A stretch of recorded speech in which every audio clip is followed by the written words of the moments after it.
যে কোনো নিরামিষের দিনে পনিরের এই রেসিপিটি বাড়িতে তৈরি করলে আর কিছুই লাগবে না।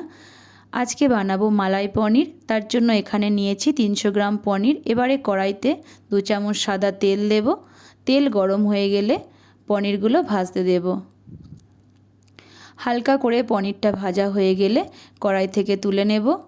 এবারে মালাই পনিরের জন্য একটা মিহি পেস্ট তৈরি করব। তার জন্য এখানে নিয়েছি 2 চামচ পোস্ত, 10-12টা কাজু, 10-12টা কিশমিশ, 3 চামচ ফ্রেশ ক্রিম, অল্প একটু জল দিয়ে একটা মিহি পেস্ট তৈরি করে নিয়েছি। এবারে কড়াইতে 3 চামচ সাদা তেল, 1 চামচ ঘি দেব। তেল ঘি গরম হয়ে গেলে দেব গোটা গরম মশলা ফোড়ন। ফোড়ন দেবার পরে 3 চামচ আদা, কাঁচা লঙ্কা, টমেটো পেস্ট দেব। মশলাটা একটু তেলের সাথে কষিয়ে নেব। এবারে 1 চামচ ধনে গুঁড়ো, 1 চামচ কাশ্মীরি লঙ্কার গুঁড়ো, 1 চামচ গরম মশলা দিয়ে আরও একটু মশলাটা কষিয়ে নেব। এবারে যে কাজু বাদামের পেস্ট তৈরি করে রেখেছিলাম সেটা দিয়ে দেব।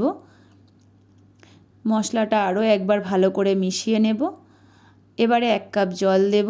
জল দেবার পরে পরিমাণ মতো নুন, স্বাদ অনুযায়ী চিনি, সমস্ত কিছু দেওয়া হয়ে গেলে গ্রেভিটা ফুটে উঠলে ভেজে রাখা পনিরগুলো দিয়ে দেব।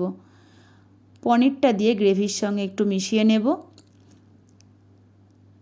এবারে 2 মিনিট মিডিয়াম ফ্লেমে একটু ফুটিয়ে নেব। এবারে নামানোর আগে কাসৌরি মেথি দিয়ে নামিয়ে নেব। রেডি আমার আজকের রেসিপি। আমার রেসিপিটা যদি ভালো লাগে অবশ্যই একবার বাড়িতে তৈরি করো।